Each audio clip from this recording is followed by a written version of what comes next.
श्री स्वामी समर्थ. आज आपण बनवत आहोत रवा केक. त्यासाठी 1 वाटी जाड रवा घेतला, तो बारीक करून घेऊया मिक्सरमध्ये. एका पातेल्यामध्ये 1 वाटी दूध टाकलं, त्याच्यामध्ये 1 वाटी साखर टाकली. ती आता चांगली आपण विरघळून घेऊया. ही वाटली तरी पण चालेल. झाली, विरघळली. आता याच्यामध्ये आपण टाकूया तो जो बारीक केलेला रवा आहे ना, तो टाकूया. तो चांगला ढवळूया त्याला.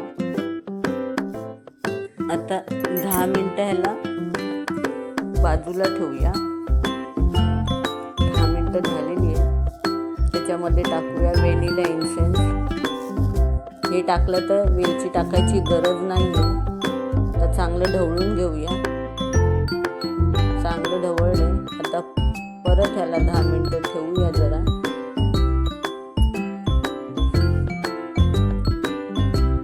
बघा, आता एक भांडं घेतले, त्याच्यामध्ये टाकले बटर पेपरवर तूप टाकले. ते चांगलं पसरवून घेऊया. चांगलं तूप पसरवले. आता त्या बॅटरमध्ये इनो टाकलाय आणि 1 चमचा पाणी टाकलंय आणि चांगलं हलवून घेऊया. ह्याच्यामध्ये बेकिंग सोडा सुद्धा टाकू शकतो, पण जर कोणाकडे नसेल तर इनो चालेल. बघा किती बॅटर छान झाले, जाड एकदम मस्त. आता ते त्या भांड्यामध्ये टाकून घेऊया. झालं, चांगलं पसरलंय.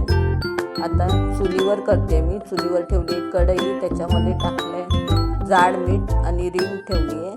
त्याच्यावर ते भांडं ठेवूया आणि 30 मिनिटासाठी आपण बेक करून घेऊया. जर माझी व्हिडिओ आवडली असेल तर लाईक, शेअर, सबस्क्राईब करा प्लीज. बघा, उघडून छान शिजलेला आहे केक, मस्त एकदम. वाव, किती भारी छान झालंय. बघूया आपण. मस्त. बघा कसा कलर आलाय, छान एकदम गोल्डन. आता ह्याला आपण कापूया. बघा कसा नरम मस्त झालाय. बघा किती छान झालंय, मस्त. श्री स्वामी समर्थ. या खायला केक.